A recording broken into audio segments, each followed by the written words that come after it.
मणिमा अनंत कोटि ब्रह्मांडनाथ मणिमा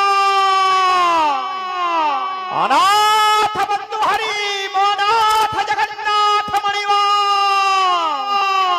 घोर पतितंक उद्धार कलबला पतित पावन मणिमा महादेव देवाधिदेव राज राजेश्वर ठाकुर मणिमा